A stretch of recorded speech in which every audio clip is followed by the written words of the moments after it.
യുവരാജ് ഗോകുൽ കൂടി നമുക്കൊപ്പമുണ്ട്. ശ്രീ യുവരാജ് ഗോകുൽ, ഇന്നത്തെ സർവകക്ഷി യോഗത്തിൽ ഒറ്റക്കെട്ടായി ഭീകരതയെ ചെറുക്കുക, പാകിസ്ഥാൻ ആ ഭീകരതയ്ക്ക് വളമിട്ട് കൊടുക്കുകയാണെങ്കിൽ പാകിസ്ഥാനിൽ പോയി അതിനുള്ള തിരിച്ചടി ക്വാളിറ്റി റെസ്പോൺസ് കൊടുക്കുക എന്നതാണ് പ്രതിരോധ മന്ത്രി ഈ സർവകക്ഷി യോഗത്തിന് ശേഷം നടത്തിയ ബ്രീഫിംഗിൽ.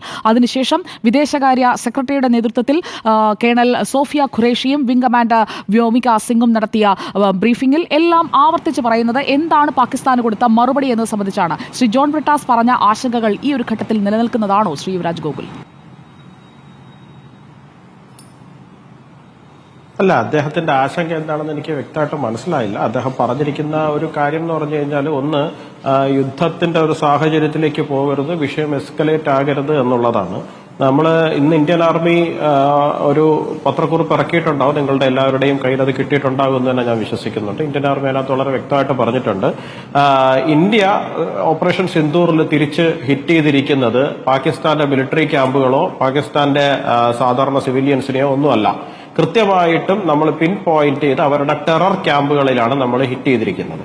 പക്ഷെ തിരിച്ച് പാകിസ്ഥാൻ കഴിഞ്ഞ ദിവസം രാത്രിയിൽ നമ്മുടെ സാധാരണ 15 മനുഷ്യരുടെ ജീവൻ എടുക്കുന്ന തലത്തിലേക്ക് തുടർച്ചയായിട്ടുള്ള ഷെല്ലാക്രമണങ്ങൾ നമ്മുടെ ബോർഡറിൽ നടത്തിയിട്ടുണ്ട്. അത് മാത്രമല്ല, നമുക്കിപ്പോൾ നമ്മുടെ കയ്യിൽ ഇൻഫർമേഷൻ ഉണ്ട്.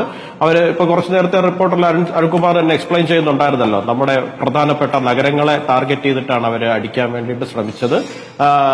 നമ്മളതെല്ലാം തന്നെ ഡിഫ്യൂസ് ചെയ്യുന്ന സാഹചര്യം ഉണ്ടായതുകൊണ്ട് മാത്രമാണ് ശരിക്കും പറഞ്ഞാൽ നമ്മളെല്ലാവരും ഇന്ന് ഇത്രയും സന്തോഷത്തോടുകൂടി നമുക്കിരുന്ന് സംസാരിക്കുവാൻ വേണ്ടിയിട്ട് പോലും പറ്റുന്നത്. അപ്പോ പാകിസ്ഥാൻ മിലിറ്ററി തിരിച്ച് നമ്മളെ അറ്റാക്ക് ചെയ്യാൻ തുടങ്ങിയിരിക്കുകയാണ്. പാകിസ്ഥാൻ മിലിറ്ററി നമ്മളെ തിരിച്ച് അറ്റാക്ക് ചെയ്യാൻ തുടങ്ങിയിരിക്കുന്ന സാഹചര്യത്തിൽ നമ്മൾ ആദ്യം കാണിച്ച മര്യാദ നമ്മുടെ ഭാഗത്ത് നിന്ന് ഉണ്ടാകില്ല. അതായത്, ഇനി തിരിച്ച് ഹിറ്റ് ചെയ്യാൻ പോകുമ്പോൾ നിങ്ങളുടെ ടെറർ ക്യാമ്പുകളല്ല നമ്മൾ ഹിറ്റ് ചെയ്യാൻ പോകുന്നത്, പകരം നേരിട്ട് പാകിസ്ഥാന്റെ മിലിറ്ററി ബേസുകളെ തന്നെ അറ്റാക്ക് ചെയ്യുവാൻ വേണ്ടിയിട്ടുള്ള സാഹചര്യത്തിലേക്കാണ് കാര്യങ്ങൾ മുമ്പോട്ട് പോകുന്നത്. അപ്പോ ഇന്ത്യയുടെ പ്രതിപക്ഷ കക്ഷികളായിരുന്നാലും ശരി തന്നെയാണ്, CPM ആയിരുന്നാലും തന്നെയാണ് മനസ്സിലാക്കേണ്ടത് ഒരു കാര്യം എന്ന് പറഞ്ഞു കഴിഞ്ഞാൽ, പാകിസ്ഥാൻ ആർമി അവിടെ നിങ്ങോട്ട് അടിക്കാൻ തുടങ്ങിക്കഴിഞ്ഞാൽ, അയ്യോ നമുക്കിത് എസ്കലേറ്റ് ചെയ്യാൻ പറ്റുന്ന സാഹചര്യം അല്ലല്ലോ, നമുക്ക് മിണ്ടാതിരിക്കാമല്ലോ, അത്തരത്തിലുള്ള ഒരു സമീപനം അല്ലല്ലോ നമ്മുടെ ഭാഗത്തു നിന്നുണ്ടാകേണ്ടത്. തീർച്ചയായിട്ടും അതിനനുസരിച്ചിട്ടുള്ള ഹിറ്റിംഗ് തന്നെ തിരിച്ചുണ്ടാവും.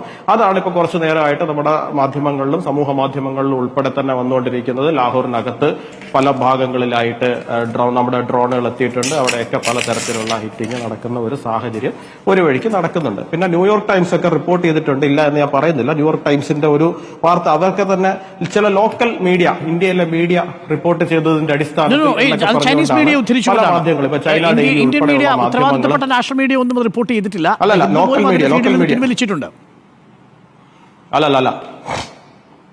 അല്ല, അത് പിൻവലിച്ചിട്ടുണ്ട്. പക്ഷേ ചൈന ഡെയിലി ഉൾപ്പെടെയുള്ള ആൾക്കാർ ആദ്യം റിപ്പോർട്ട് ചെയ്തത് ഹിന്ദുവിന്റെ വാർത്ത ധരിച്ചുകൊണ്ടാണ് ആ കാര്യങ്ങൾ ഉൾപ്പെടെയുള്ള കാര്യങ്ങൾ മുമ്പോട്ട് വന്നിരിക്കുന്നത്. അപ്പോ പല മാധ്യമങ്ങളും തന്നെ ഈ ലോക്കൽ ഡെയിലി ഇത്തരത്തിൽ പറഞ്ഞു എന്നൊക്കെ പറഞ്ഞിട്ടാണ് വന്നിരിക്കുന്നത്.